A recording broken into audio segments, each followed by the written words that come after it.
JP Nation? It's your boy JP. If you're a returning subscriber, welcome back to my channel. If you're a new subscriber, welcome to my channel where we do basketball reaction videos. If you love the game of basketball like I do, make sure you subscribe to ItzJustJP down below and click the notification bell. You know what our next upload is. Today we are reacting to Steph Curry is far more than a shooter by thinking basketball. Definitely comment down below and tell me your thoughts on Steph Curry's skills and IQ. And also let me know what you want me to react to next. Without further ado, let's get into the video. Steph Curry put on a performance for the ages in Game 7 versus the Kings, but it wasn't his usual video game shooting that defined this classic. Instead, it was Curry's ball handling and command of the game that surgically carved up Sacramento, and it perfectly represented his evolution as an offensive player during the Golden State dynasty. When he was younger, double teams could bother Curry, especially with big defenders. He reacts to the pressure by moving away and picking it up, and that leads to a deflection and ultimately a turnover. Essentially, pressure bothered him, leading to careless passes like this to escape a trap, and defenses could speed him up and create indecisiveness under duress. Even by 2019, he was still looser with the ball in close quarters, and the Raptors had some success doubling him with size and pesky defenders. But this version of Curry is in complete control against pressure, changing pace when needed and using his additional muscle to dictate the action. This was a key to his playoff run last season, with an incredibly tight dribble under pressure so he could probe through the middle of the floor in Nash-like fashion. His passes under pressure were also crisper, with Steph stringing out defenders, using a few extra bounces before snapping off dishes that weren't easy to deflect. And that's what this masterpiece in Game 7 was about. Command and control, essentially dominating the game with his dribbling and his body position, gnashing around the court like this to find an opening, or using his tight handle to maneuver through and out of pressure to create good shots for himself or his teammates.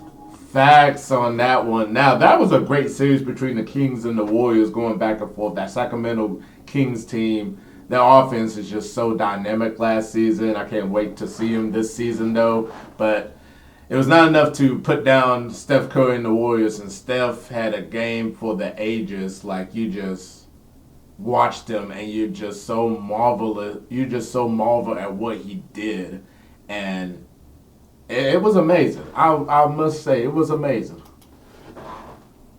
Take this play in the first, where Draymond Green screens near half court, Domantas Sabonis slides with Curry, and Steph patiently waits to slip it through a tiny window for a layup. Curry's deliveries were pinpoint all night and are a key to his all-around success now. Guarding him in space without help is a nightmare, so when Jordan Poole clears out to the other side, Curry can curl off this screen like he's driving to score, but flick it one-handed to Draymond for a layup. The next time he's down in the corner, uses some off-ball movement to set up a handoff, not to shoot, but to take it downhill into multiple defenders before snapping a one-hander to the corner. And again, blending the dribble into a pass that fast creates space for the shot.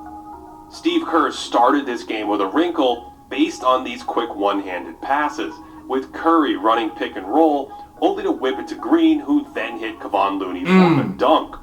And normally Golden State responds to this kind of ball pressure by looking for the screener on a short roll, but the Kings started to key in on those actions by rotating early and helping out where needed. So the idea here is to relax the help defender. Keegan Murray is waiting for that roll pass, but when Curry gives it up, he looks away, and the action happens too fast because of Curry's quick trigger pass. A minute later, they run the same thing. Draymond lifts up. This time, De'Aaron Fox is all over it, but no one's left to help on the cut, and it's an easy one for Wiggins. Curry could then manipulate the defense out of that action. Instead of hitting Draymond, he no-looks it back to Looney, and then a little misdirection distracts Fox for a second so Curry can cut over into a shooting pocket for a three. That sets up this masterful counter working around one screen at midcourt to go the other way around another one, only to go behind the back in the opposite direction. Woo! Fox is sitting in Curry's way, so he just hesitates like he's flipping one of those passes, only to floor it past him and spin it in at the rim. We all know about Curry's prowess as a shooter, and that was on display here too. He made 7 bombs from long range, including snapping it to Draymond here, and then running his defender around this dribble handoff. But he used that same snap over to Draymond to turn the corner and attack, then gently float it over a shot blocker. Curry's outlying hand-eye coordination makes him an extraordinary finisher for his size, making a long-distance scoop shot look easy. But he recognizes that this help defender is anticipating a layup, so he just picks it up early and flips it in from like 8 feet. These shots are unbelievably difficult, but he makes them with regularity, including this wild sequence in the third where he snares a rebound and spins one in from about 9 feet.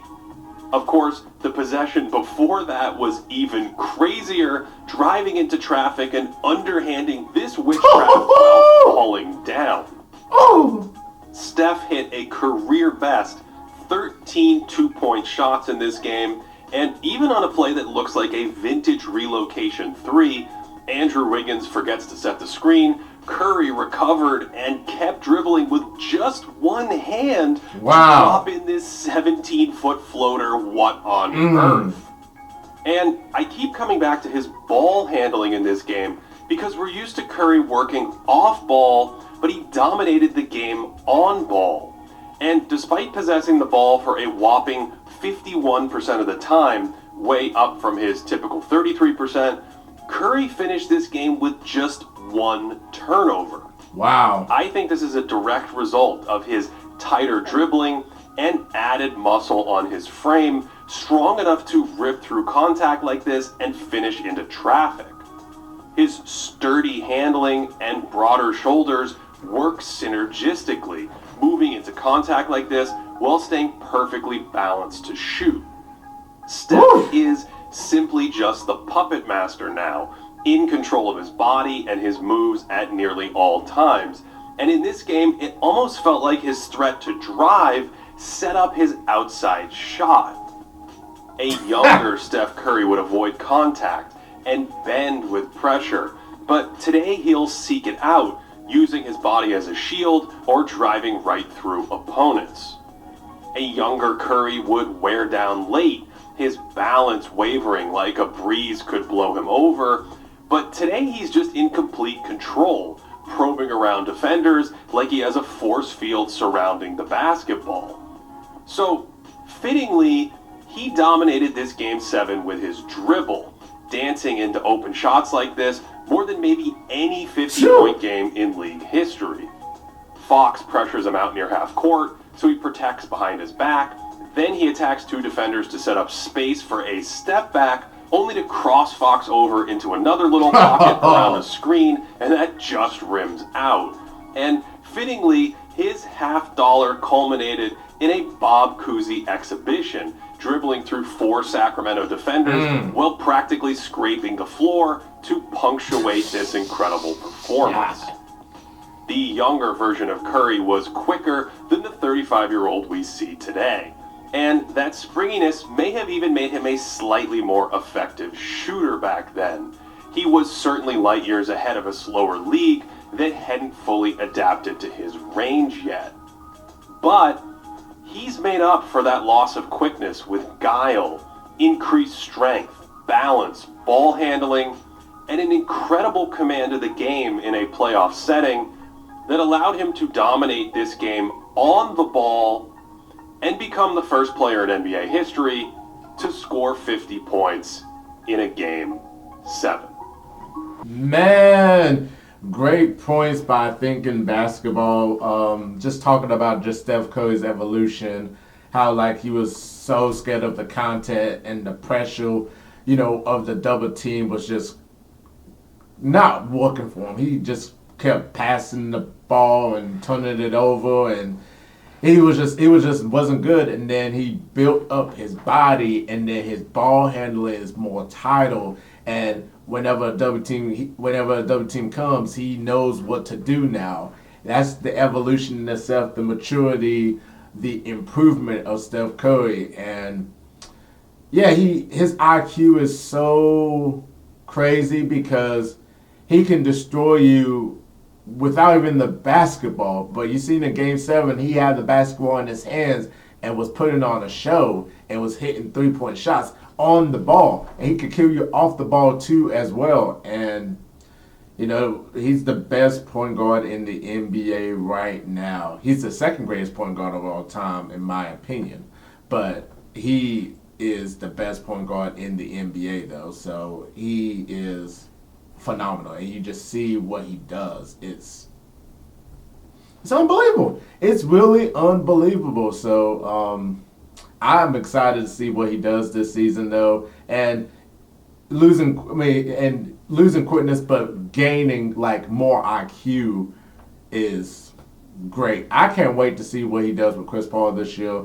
I mean, that's going to be exciting just to watch and see what Steph Curry does this season. But definitely comment down below and tell me your thoughts on this video too as well. And let me know what you want to react to next. Make sure you subscribe to ItzJP for more content. Click the notification bell. You know our next upload is. I'm JP. Y'all have a wonderful day. Peace.